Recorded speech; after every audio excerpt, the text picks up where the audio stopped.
everyone, and welcome to MeowMix, the Carolina Panthers podcast, brought to you by MyBookie.ag.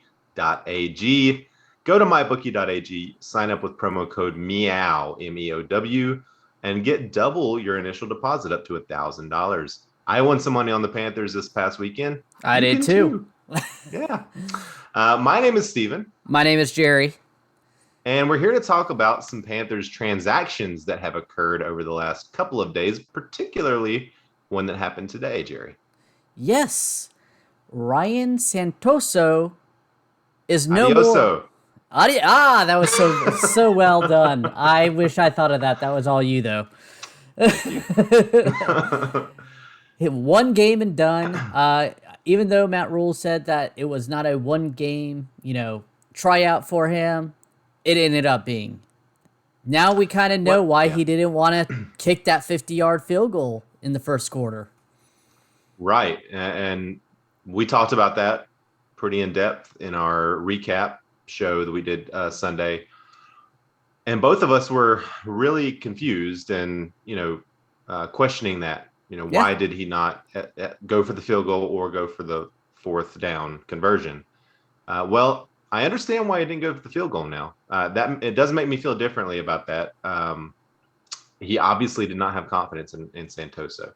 Now, he must have really struggled in practice. So, because obviously we don't get to know everything that's going on in practice, but for him to pull the trigger this quick and not to go for that field goal within an not easy range, like I could kick a 50-yard field goal, but easy within a standard for an NFL kicker.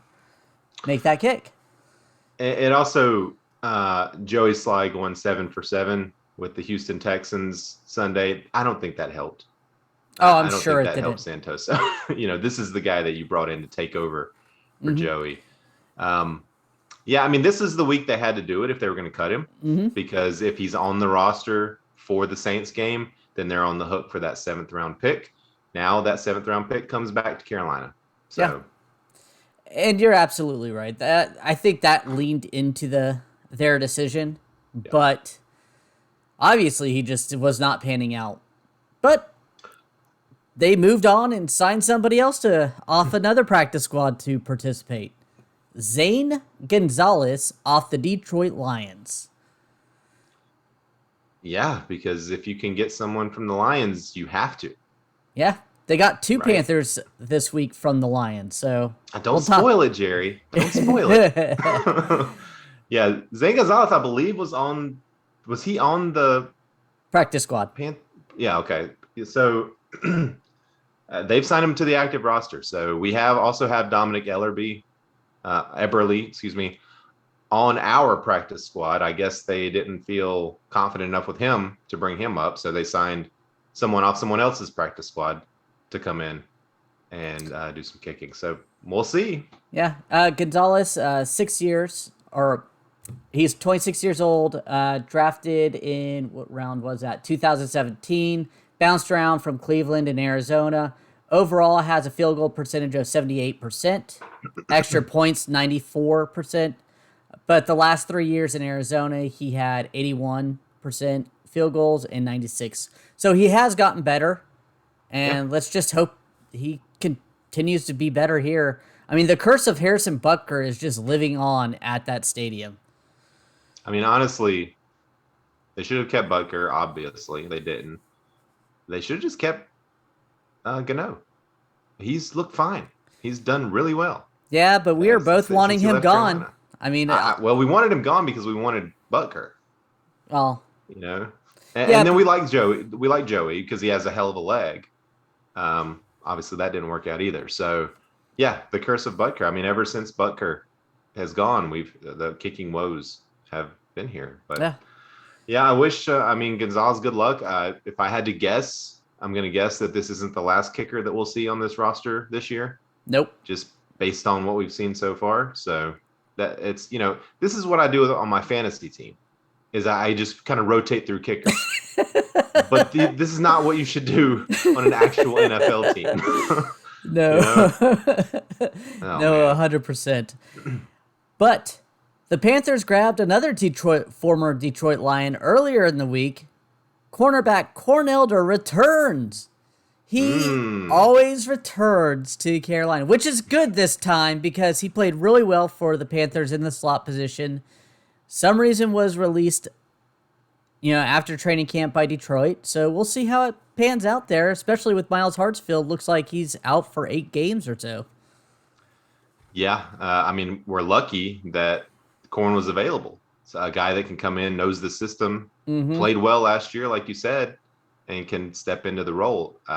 You and I were, I wouldn't say we were upset, but we're hoping that Corn would make the roster this year.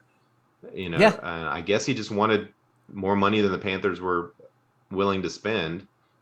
But hey, welcome back. Yeah, he's currently on the practice squad. I don't know if they plan to promote him right away. I think they have to because they only had 4 corners, and now Bouyer's still out this week, so I'd assume he's at least going to be. Was that Sir Purr there? Yeah. I assume he's at least going to be promoted to the active roster this week. Yeah, they'll sign him to the practice squad, go through, make sure he's in good game shape and all that stuff, and then bring him up at the end of the week. I think that's the same thing, what they'll do. It makes the most sense. And he was probably the top 3 slot corners last year. So if he can get back into that game shape, I am very excited about the corners. I know right now they're really thin with just J.C. Horn, Dante Jackson, Keith Taylor. I mean, but you add Corn Elder, who was a great slot corner last year. You add A.J. Boye. I mean, that room looks fairly strong. Yeah.